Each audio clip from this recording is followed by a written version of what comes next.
Have you been feeling lately like you need to recharge your spiritual batteries? Well, we have just the thing for you. Join us for Lift Up Your Heart, a Magnify gathering.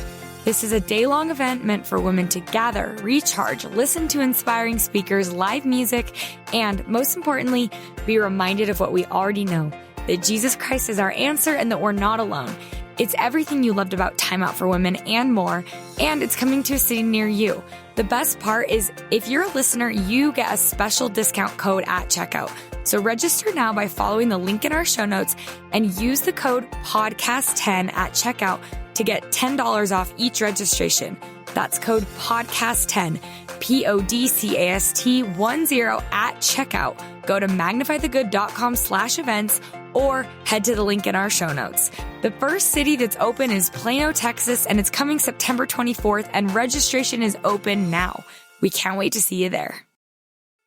In his new book, When Church is Hard, Tyler Johnson writes, "Faith is the combination of grace, personal tenacity, and commitment that allows us to continue living as though the gospel is true, even when we remain unsure.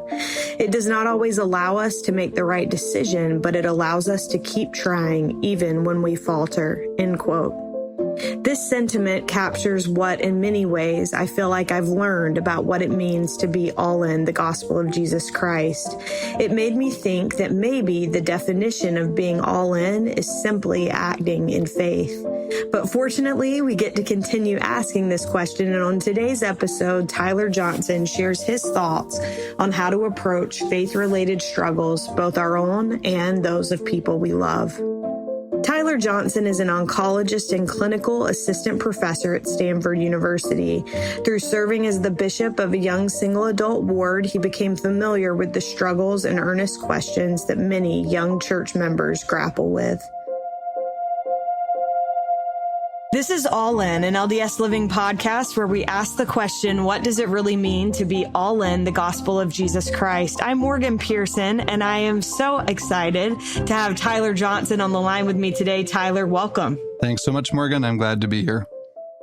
Well, I wanted to start out. You start your book in a way that I thought was really compelling, and it honestly, for me as a reader, was kind of gripping, which obviously any author is kind of looking to grip the reader, but you describe what it's like as an oncologist to share difficult news of a devastating diagnosis with patients. And then you compare that to sitting with people as a bishop or an institute teacher in a private church setting that confide in you that their faith is faltering.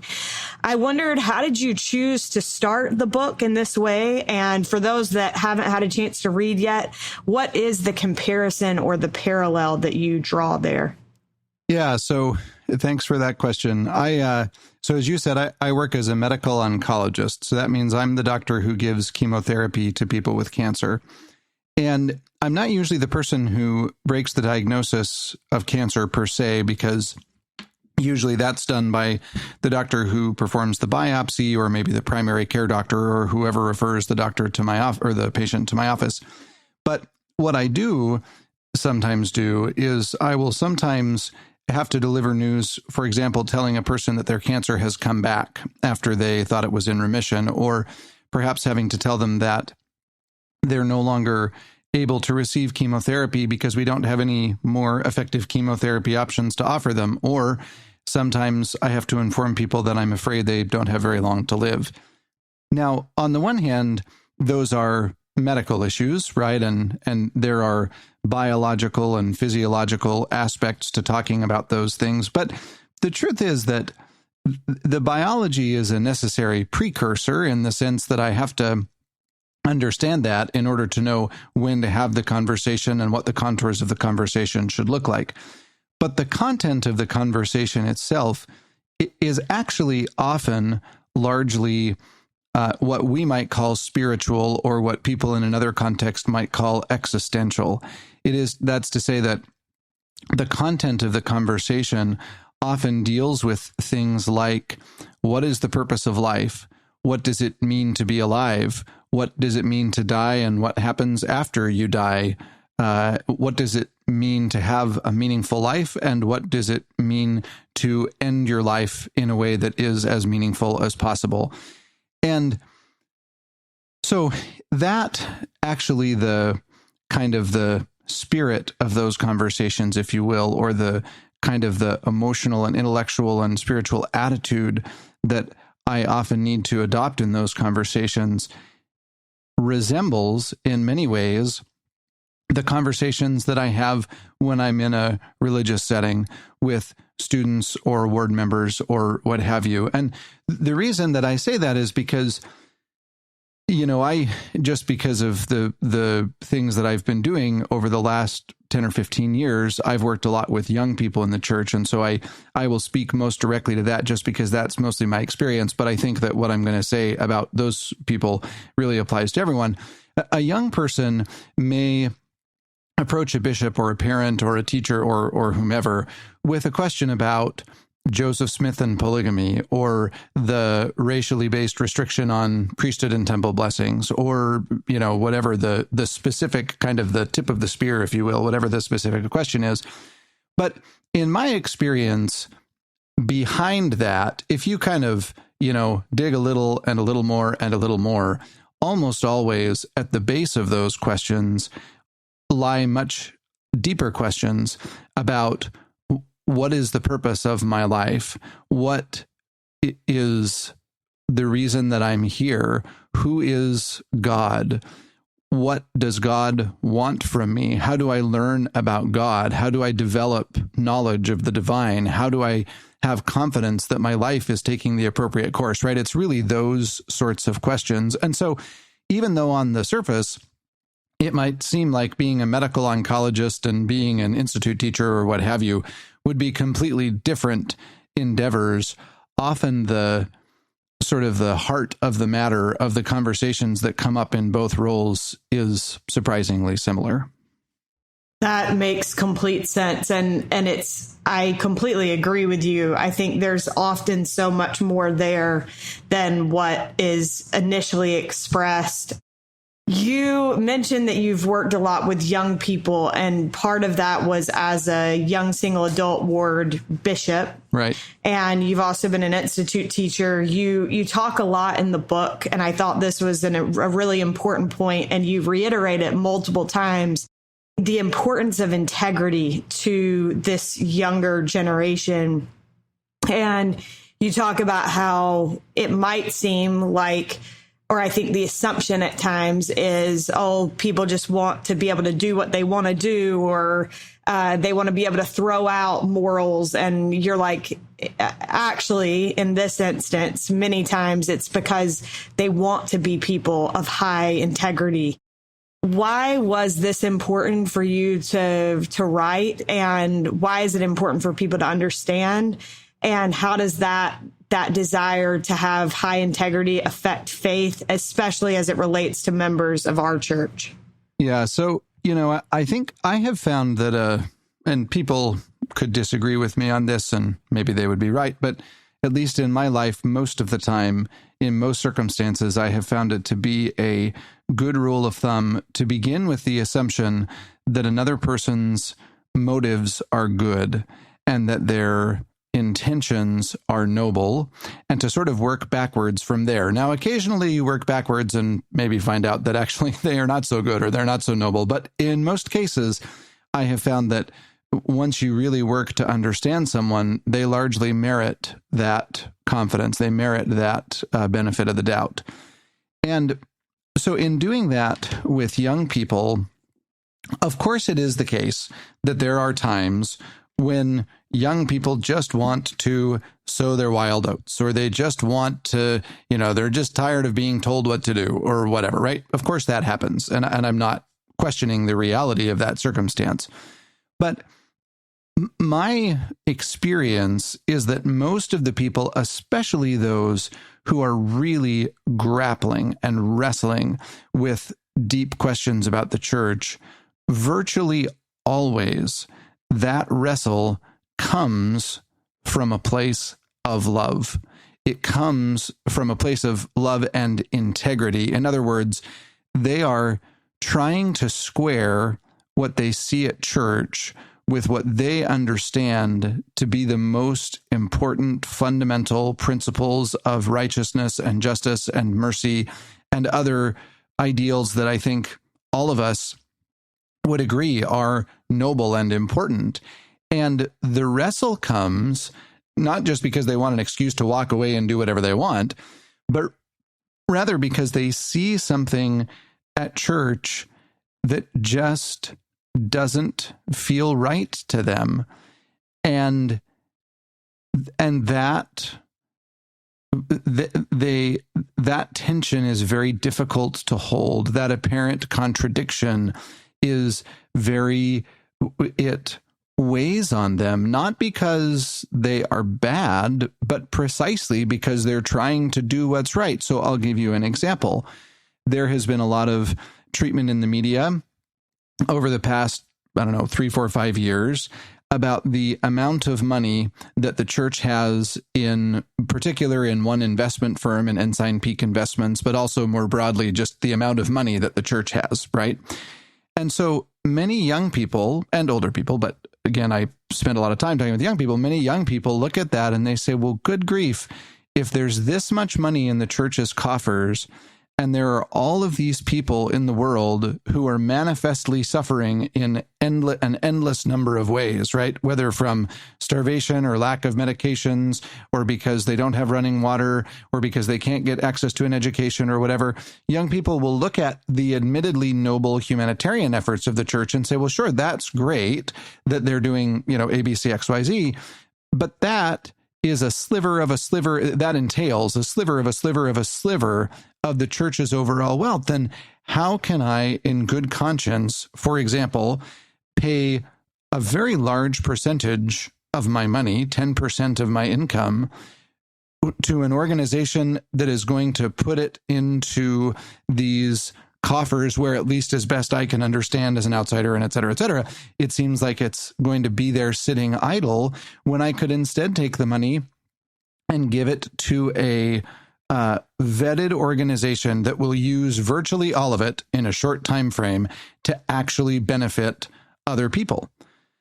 That feels to some young people like a violation of their integrity, because in effect they end up saying, if I have, let's say it's $10,000, if I have $10,000 in charitable money that I'm going to give somewhere, how can I, in good conscience, give it to a place where it will sit in an investment fund for an undefined amount of time, versus giving it to a place that will use it essentially immediately to better other people? And so the point of this is not that specific example so much as that example is emblematic of a broader set of principles, which is that if a young person feels that their membership or activity or what have you in the church has become a question of their integrity, if we respond with accusations rather than a recognition of the integrity behind their question, the conversation cannot go anywhere except in a destructive direction. Because here they are trying to bring the best of themselves to understand the universe and their place in it, and now we're accusing them of being, whatever, of just wanting to go and sin, or whatever line you want to use. So I'm curious, Tyler, for those listening, how would you approach a question like that as a bishop or as an institute teacher, allowing people to express those feelings, acknowledging that they're coming from a place of integrity? How do you approach a question like that? Yeah. So this is a little bit of a sort of a, well, it may seem initially like a little bit of a side note, but I would argue it's a really important side note for the following reason.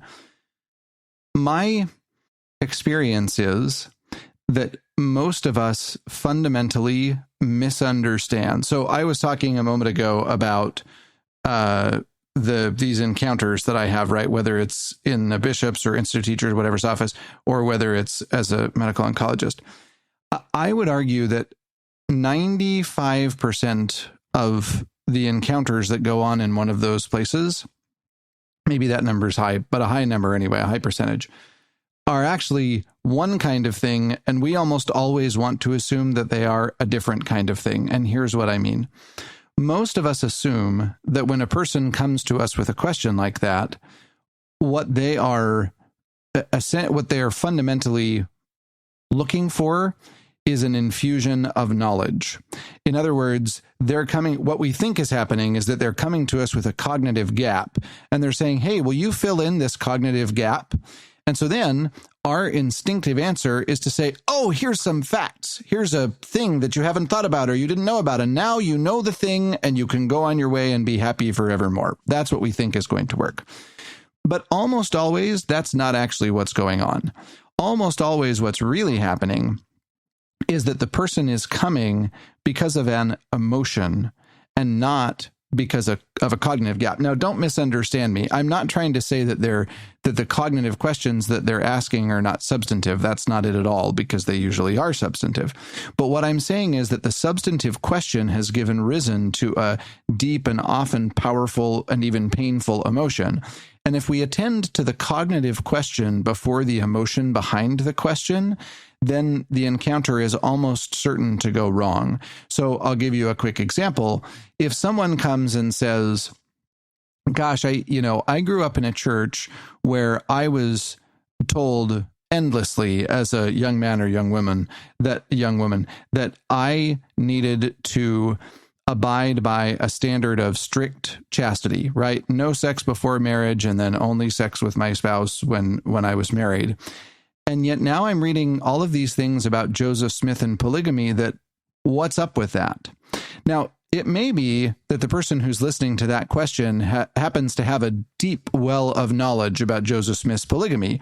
And in that case, their first impulse may be to rush in and say, well, no. But what you don't understand about Joseph Smith and polygamy is that this and that about the Old Testament and this and that about the sealing system. And anyway, all these things. And that's all fine and good.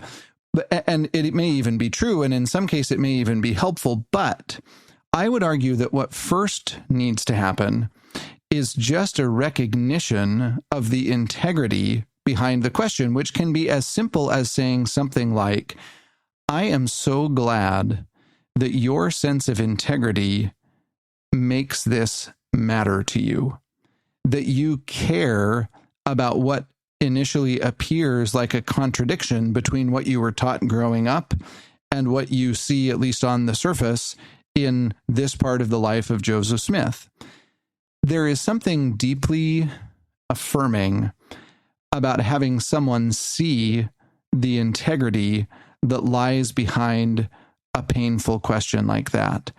And that initial affirmation and that initial sort of responding to the question with empathy rather than with certainty or with trying to fill the cognitive gap can be hugely important. And then I think once you have established, and the other thing is, it requires zero knowledge about the subject matter, right? You don't have to be a historian. You don't have to know anything about Joseph Smith and polygamy or the church's investment arm or anything else. So, look, whatever the question is about, you don't need to know anything about anything except to know that you have the trust to express confidence in the integrity and the goodness of the asker. And then if you do have some knowledge that can help to fill cognitive gaps, that can come afterwards. And if you don't, then you can, in effect, say to the person, this is such a good question, and it resonates with me so deeply that even though I don't know, so to speak, the answer to this question,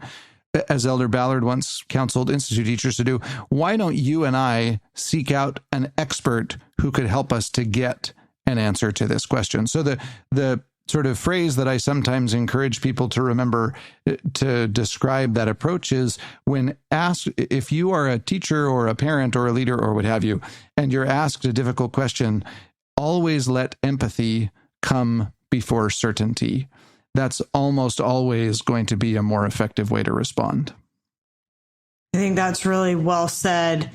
Tyler, you raised some interesting questions in the book that I think could be debated at length. But one is whether doubt is a good or a bad thing. And you kind of set the stage by sharing quotes that suggest that doubt is bad and some that suggest that doubt can be a positive thing. What do you hope that readers come away understanding about doubt? Yeah, so I think that one of the sort of the messages of especially the first two sections of the book that I think is a really important principle that I hope readers will take away is that there is a difference between a word and the thing that the word represents, right?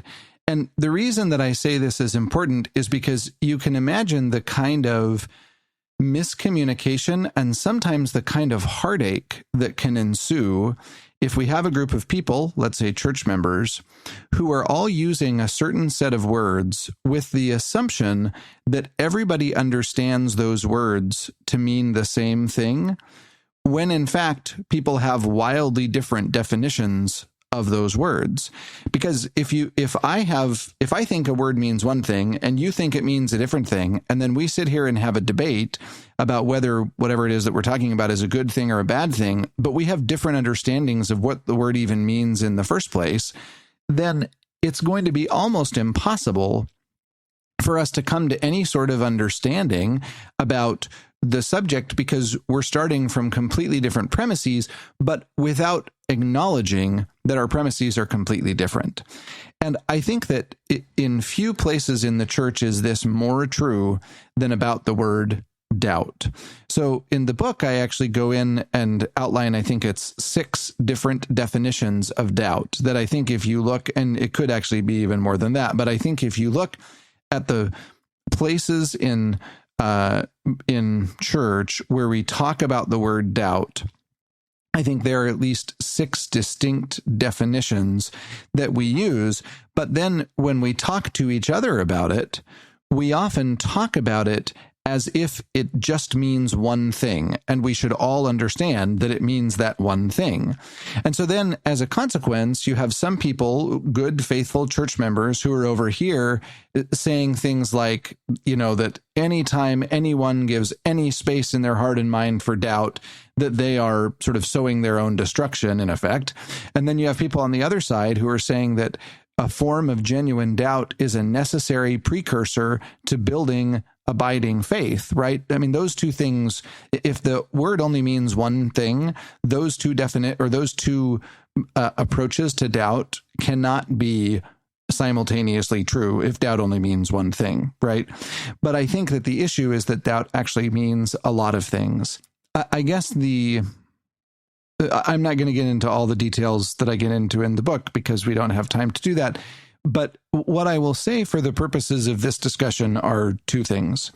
The first thing is that I think we have to recognize, and again, this is a concept that I go into in great depth in the book, I think we often have a misconception in the church that what we often call a testimony, that is a sort of a knowledge of spiritual things, is like a thing that you gain when maybe you're like an older teenager, and then it's kind of like a trophy that you can like put on a shelf and just sort of have there for the rest of your life. And you just kind of every once in a while you go by and sort of polish it and make sure that it's nice and shiny, but it just stays there and is stable.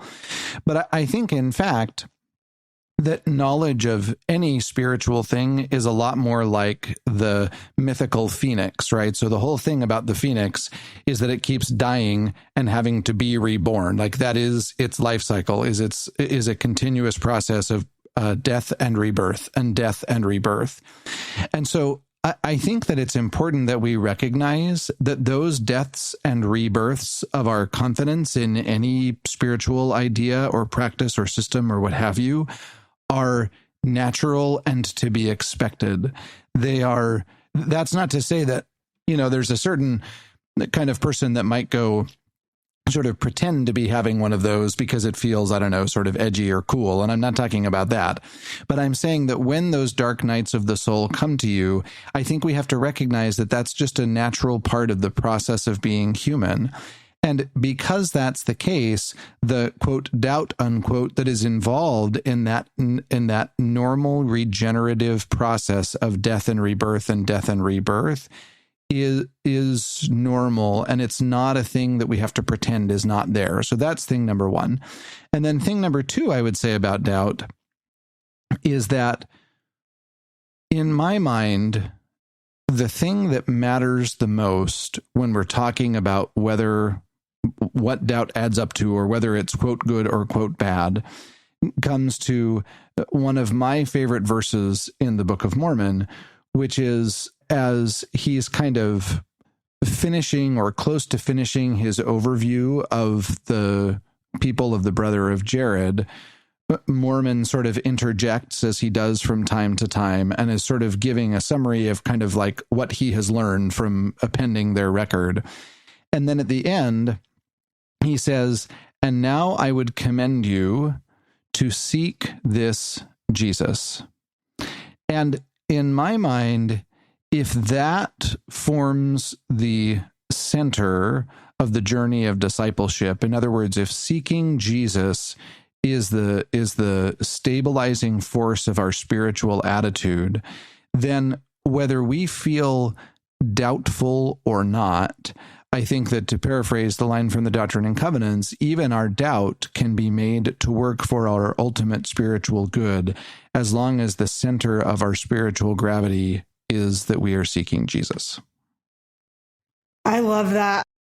I wanted to touch on, because I think it's especially relevant to this podcast, given its name. But you share a story from a man in your stake and how he wrote to his parents on his mission that he needed to come home early because he didn't know with certainty that the gospel was true. His mom wrote him back, and she told him to stop praying with his knees and to start praying with his feet. He said that since receiving that letter, he has instead devoted his life to wagering everything he has on a belief that the gospel is true.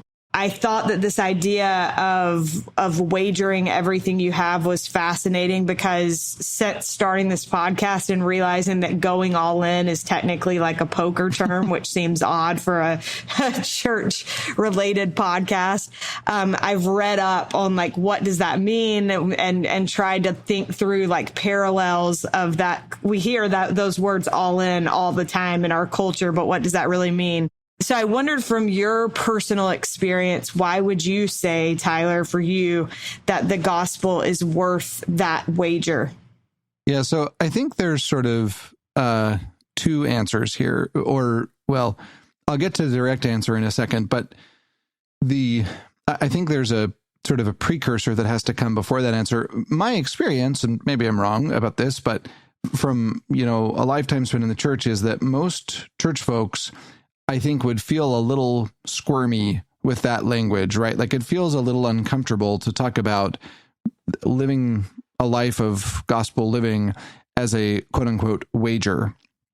And I think that the reason for that is because we have developed this mental framework in our culture and in our religious tradition where we act as if the only reasonable way to proceed is to have spiritual certainty first, and then to live life based on that spiritual certainty.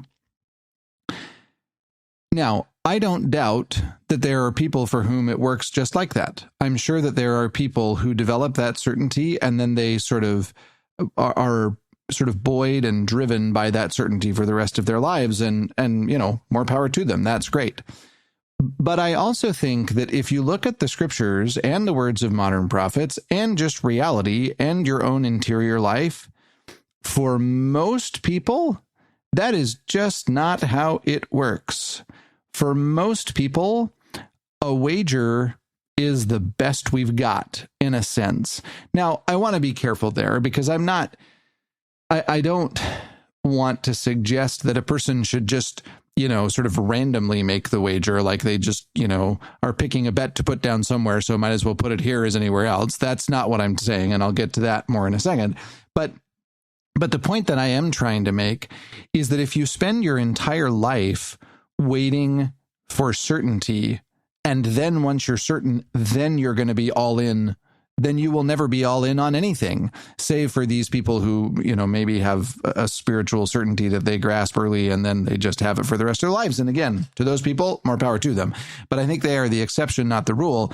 In this sense, I love, there was a Jewish thinker who came to speak at BYU probably 2 or 3 years ago now, who was then the Deseret News now has this thing called Deseret Magazine, I think is what it's called. And they had a special issue that was devoted to why a religious-based higher education is a good idea writ large. And they invited thinkers from a bunch of different religious traditions to basically say, why do you think at your religious college that having a religious education is a good idea? And what some of those thinkers did was that they contributed what they understood to be kind of their faith's great idea to contribute to the public discourse, or at least one of the great ideas. And this Jewish thinker wrote an essay mirroring what he had said at the BYU devotional or forum or whatever, where he said that one of the great ideas from Jewish thinking to contribute to the modern world is the idea of living in a covenant culture rather than what I think he called a consumerist culture. And basically what he said is that in the covenant culture, you commit first and gather information after, whereas in a consumerist culture, you gather information first and commit later. Now, and I don't know how he comes down on the nuances of this. I want to be careful because, of course, that idea could be twisted, for example, to try to force a woman to stay in an abusive relationship or whatever, right? So I'm not endorsing the extremes of the idea necessarily, but what I am saying is I do think that there is truth to the idea that to some degree, we have to choose to commit and then make the thing to which we commit beautiful and true by virtue of the way we are committed to it, right? And I think that there is great beauty and truth in doing that in a church context, in a marriage context, right? If you think that you're going to gather information about all potential spouses until you find the perfect one, and then that's when you're going to commit, you are never going to commit, right? Because the more information you get about someone, the more you find out that they're just a flawed human like you are, right? And so anyway, but that gets to the heart of the question, which is, okay, so then why is it worth making a commitment to the Church of Jesus Christ of Latter-day Saints? Like, is there anything there to justify the wager, so to speak? And I go into this in great depth in the book, and there's not time to do that here, but the two overarching arguments that I make are that within the church, we find a beautiful, soaring, revolutionary, and I would argue ultimately nourishing theology, that is, the beliefs that we have, the way that we think about God and the universe and our place in the universe and in relationship to God. And we find a beautiful, nourishing, substantive, meaningful form of lived religion. In other words, set the beliefs aside for a moment, but just the way that we show up for each other and show up on Sundays and show up in the world and etc. means something. Now, I want to be clear. None of this is to paint any of this as perfect, right? But I still think that it is true. Like I'm fond of Melissa Inouye, who passed away recently and who we all miss, was fond of saying that, so she was a scholar of other religion writ large, and she was fond of saying something like, grand visions, theophanies, and grand ideas for how to run a society or a church or whatever, in the world of of the history of religion, those are a dime a dozen. Like, you can find those all over the place. But what is rare is establishing a people who show up and who, like, the culture and the group endure.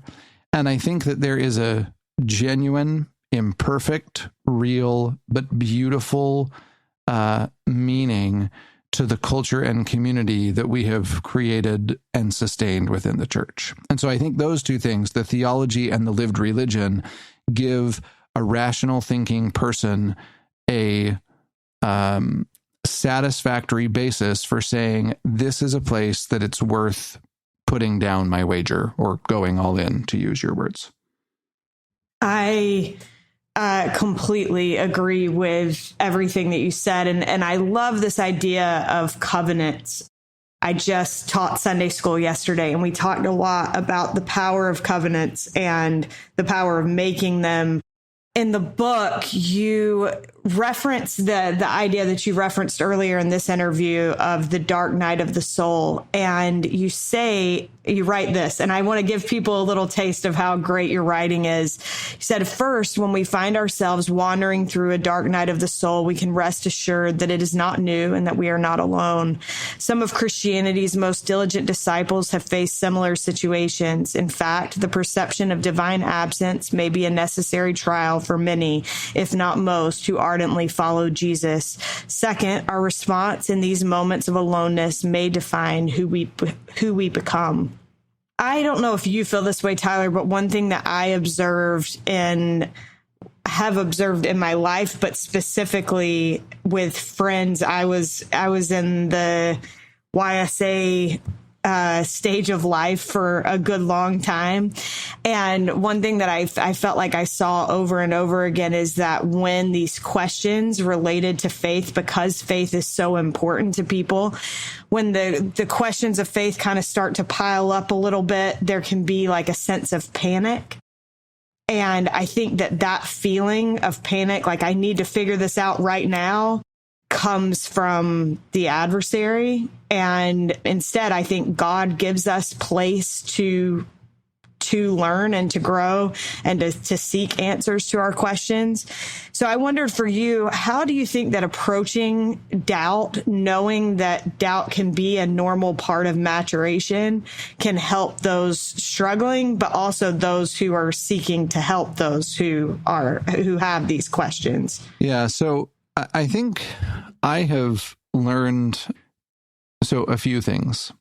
The first one is, I think there is a really tempting but potentially problematic and even painful, even hurtful rhetoric and idea in the church that we should score people's lives as either successes or failures. So I'll give you a kind of a stark, uncomfortable example. I have heard people say things like, well, this couple are clearly wonderful parents because they have 5 kids and all of them have stayed strong in the church. That short sentence has about 117 bad ideas. And that is like so much of a problem for so many reasons. Just to cite 2 of the really problematic ones. One is the idea that it suggests, even if it doesn't quite say it explicitly, that a person who grows up and stays actively engaged in the church is, quote, a success, unquote, and that a person who doesn't is, quote, a failure, unquote. Again, it doesn't say it explicitly, but it's it is all but explicit in that statement. And then, of course, the second idea is that you can measure any parents by what their kids do, which, is a great idea unless you've read anything in any of the scriptures at all, in which case it totally falls apart, right? But like literally from Adam and Eve and Lehi and Sarai on, like choose your starting point. It's always wrong. But the issue is, if people who have serious questions about the church believe that our starting point is to look at them and think, you are on the precipice of deciding whether you will be a success or a failure, and my job is to push you into the success category, i.e., continuing to be an actively engaged church member. In that moment, they recognize that they have ceased to be a person to us, and they have become a statistic or a conquest. They have been instrumentalized, objectified. And nothing is more offensive to our sense of being human than to sense that a person who is interacting with us has objectified us. And so at that moment, the conversation is now over. So, they may continue to talk to us, but in terms of their, heart or mind being open to anything, they're done. And so I think that we need to change that underlying paradigm so that instead of thinking about pushing people out of the failure box and into the success box, we are instead saying the gospel has beautiful things to offer. Would you like me to help you to understand some of what I understand to be those beautiful and powerful principles and ideas and what have you? But it only works if the second part is just as sincere.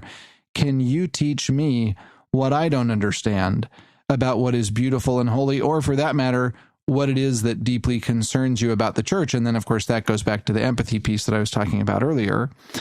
Once the conversation is approached from that direction, then it becomes intuitive to understand that what I said earlier needs to be seen to be the case, which is the life of belief is like a phoenix.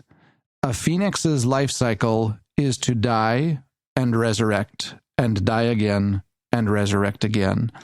And I think that for most people, that is what a life of belief is going to be like. C.S. Lewis has a part in one of his books where he says that, I think it's in the Screwtape Letters, where the elder devil tells the lesser devil that while the lesser devil may think that because his quarry is not going to church anymore, that means that he's closer to being in the devil's grasp.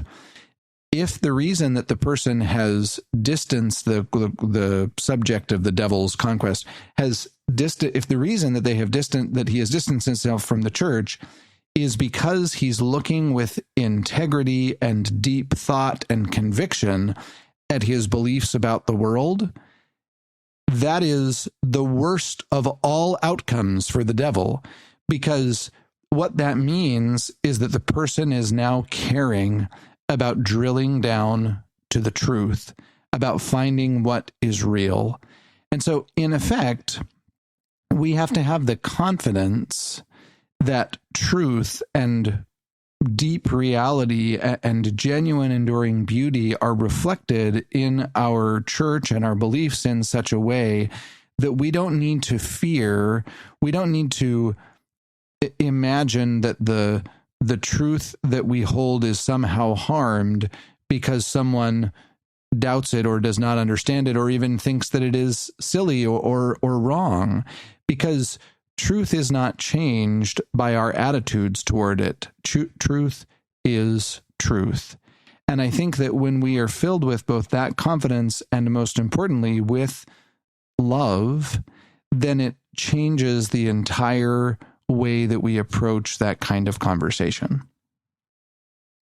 I loved your chapter, Tyler, that discusses Mary Magdalene at length. In short, you write that Mary's lesson to us is that sometimes believing is hard, but to go into greater detail, you say the dawning lesson she offers comes in the period between Jesus' death and his resurrection, even when she could no longer reasonably hope, even though she had no mental category within which to place the idea that Jesus might live again.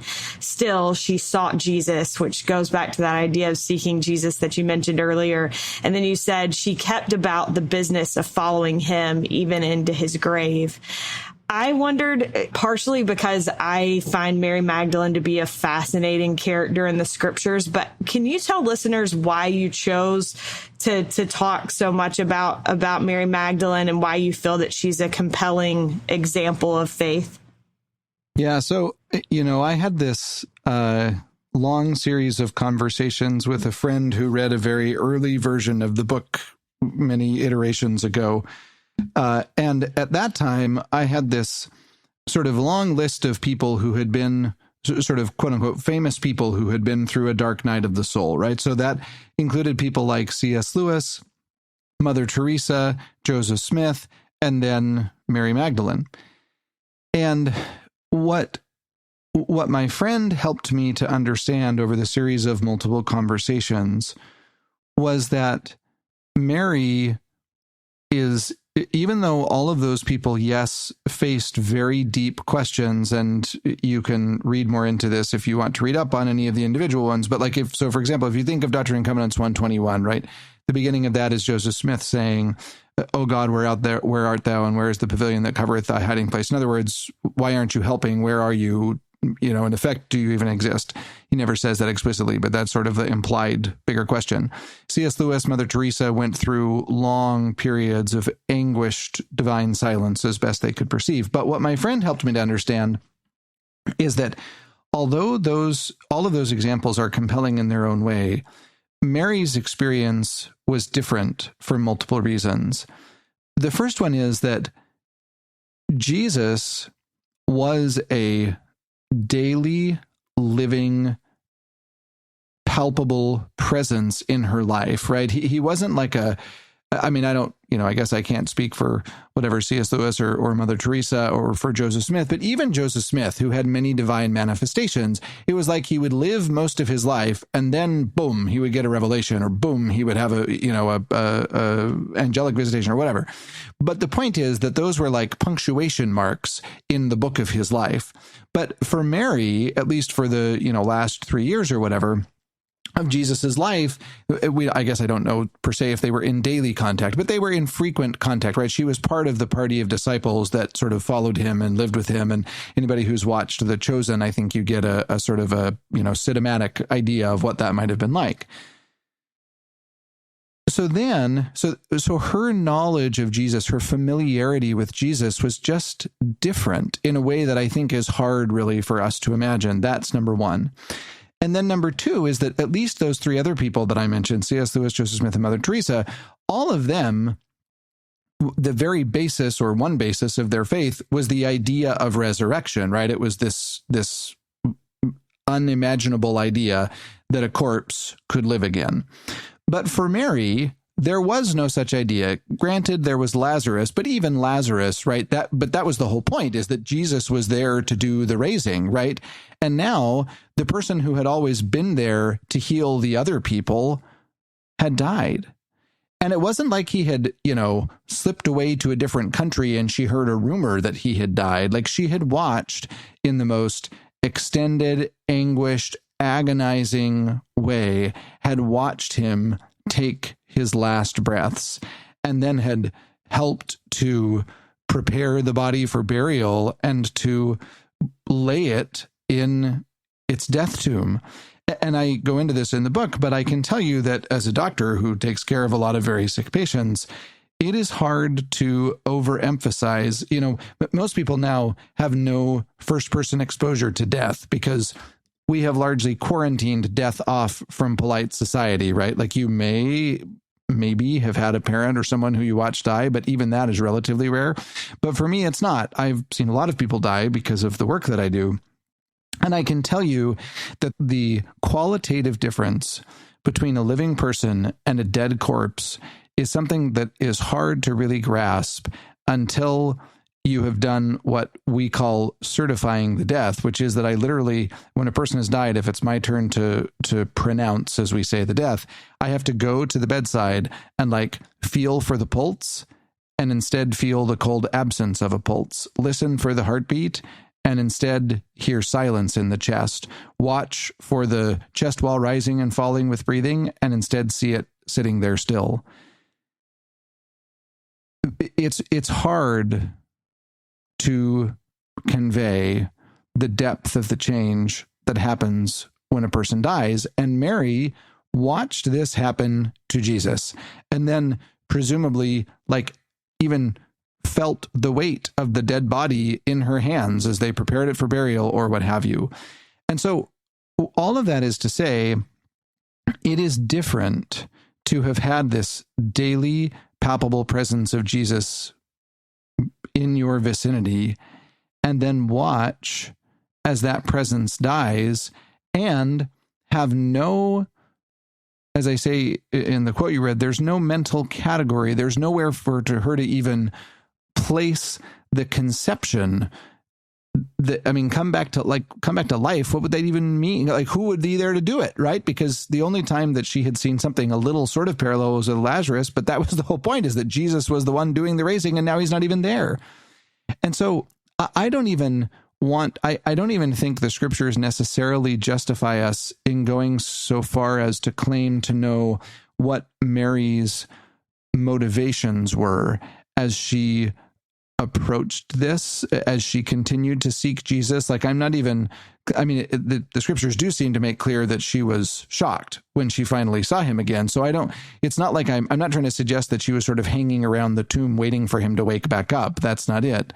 But she seems to have been compelled by some still barely burning ember of whatever you want to call it, faith or belief or devotion or something, to stay as close to Jesus as she could, even after Jesus had died. And I think the power of the metaphor for many modern people is that we may well arrive at a place where it feels like, Sister or President Rosemary Wixom gave this beautiful talk and conference called Returning to Faith.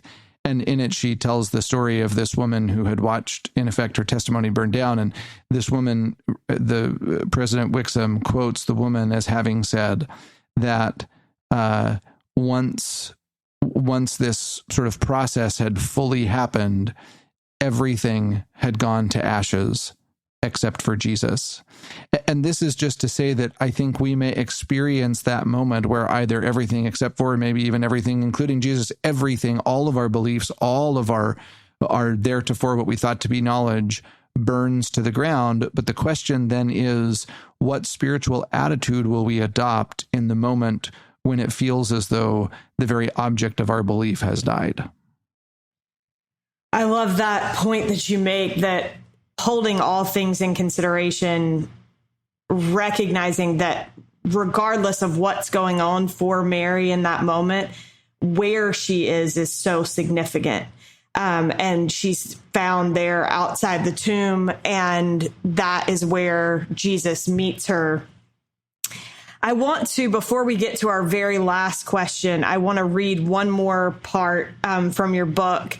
You talk about the complexity of belief, and you say, believing is complex. Belief and doubt battle for ascendancy in societies and in each of us. We may believe for a time and later find that belief receding. We may find the life of faith initially intuitive, only to find it later taxes us greatly. It seems that for many of us, anyway, confidence in any spiritual thing will be defined by dynamism. Okay, thank you.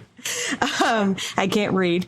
Not constancy, by change, not consistency. There will be days when we believe despite it all, days when we don't, and days when the best we can do is hope that belief will one day reawaken.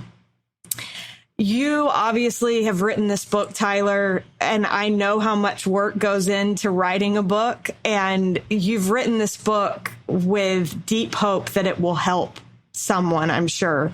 That's why you've devoted the time to it. What do you hope people come away from the book understanding about the complexities and the nonlinear nature of belief in the gospel of Jesus Christ?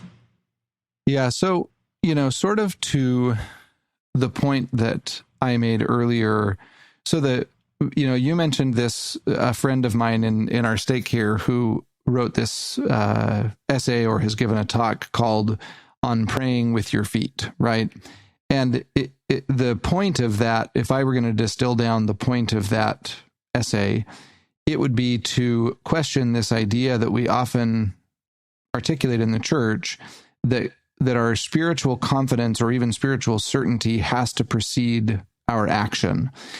And, I think we probably wouldn't affirm that idea if we were asked it explicitly, but we often affirm it implicitly, or we seem to suggest that this spiritual certainty is if not an absolute prerequisite for living a life of faith, it is such an important, it is so important that we sort of can't, it's like I guess I would say it this way.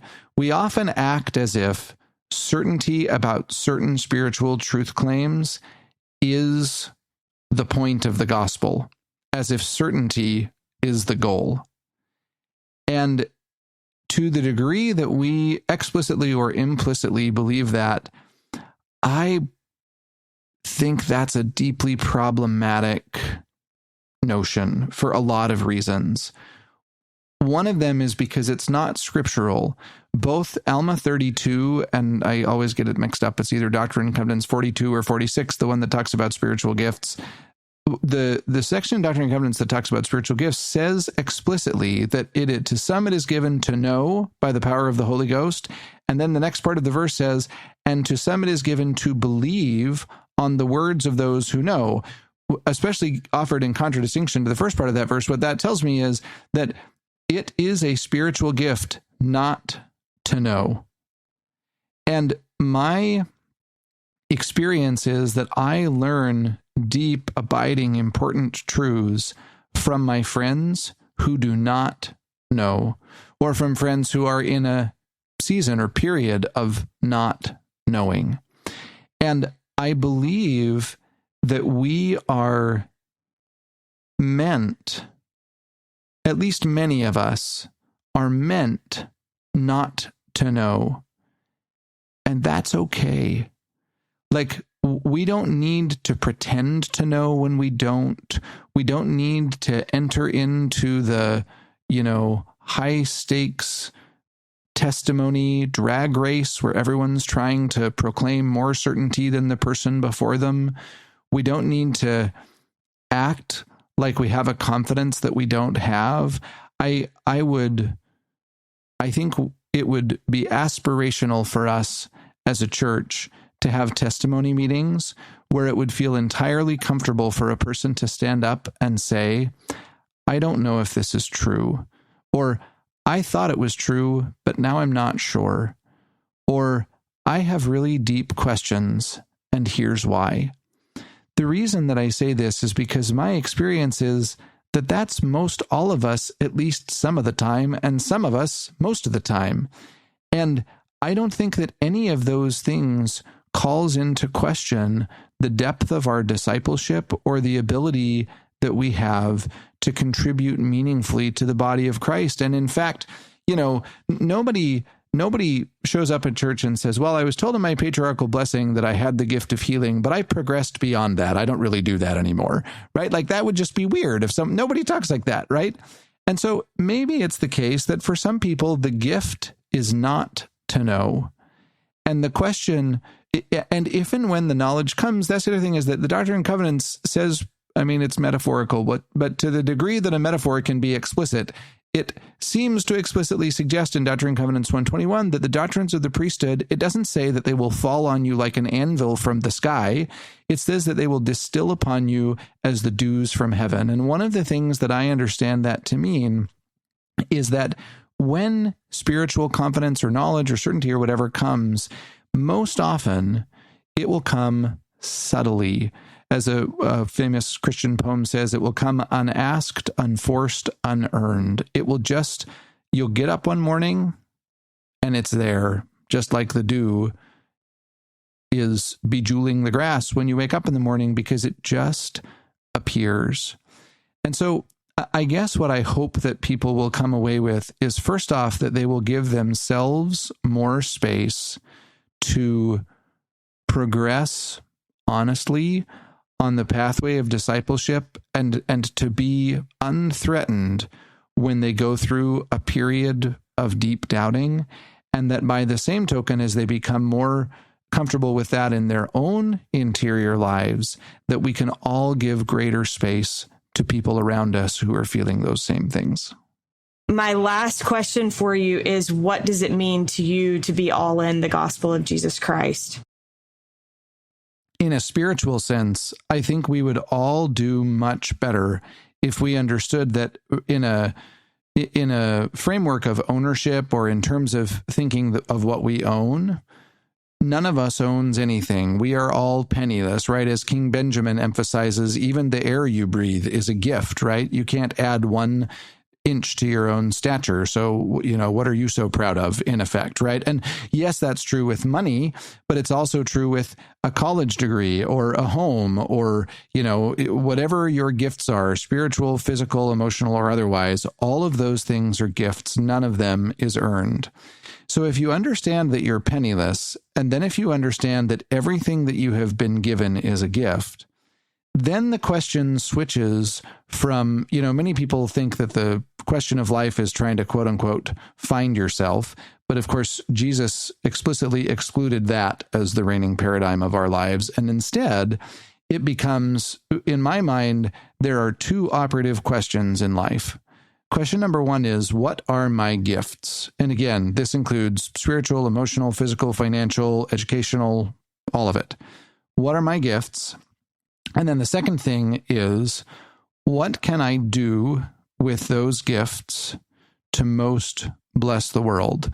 When it comes to that second question, I think of life as a series of concentric circles. So the tightest concentric circle around me is my immediate family. Those are the ones who are in the tightest circle. Then my extended family. Then my ward family, then my immediate community, and then there may be some people who have such a reach or influence or whatever that their influence actually goes beyond that to their, city or state or nation or whatever. If you happen, if one of your gifts is political acumen, maybe you're a senator or whatever, but of course that's not going to be most of us, right? But the point is that then the question becomes, I give up the idea of ownership. I give up the idea of having earned stuff. And the question instead becomes, how can I use these gifts to bless people around me? And I think that in my mind, that idea of consecration, that idea of being all in, is simply a way of saying, how do we use the gifts we have been given to worship God by loving and blessing the people around us? And of course, none of us is going to be perfect at those things, but when we make mistakes, we can repent and keep trying to do better and make our life a question of how to do that a little bit better every day. I think you're spot on, and I love that you touched on this idea of, finding yourself, and that being kind of eliminated or replaced by these other two questions. I think that idea is so pervasive in our society today. This what's in it for me? You do you, be your true, authentic self. And in reality, if we could recognize that we're children of God with God-given gifts to bless the world, it would make the world so much better. Tyler, I appreciate your work on this book. I learned a lot. And like I said, it's been really good for me to reflect on my personal faith and also how hopefully I can be more empathetic toward others. So thank you so much for the effort that you've put into it. And hopefully others can benefit from it as well. I'm sure that they will. Thank you so much. It was a pleasure to be here.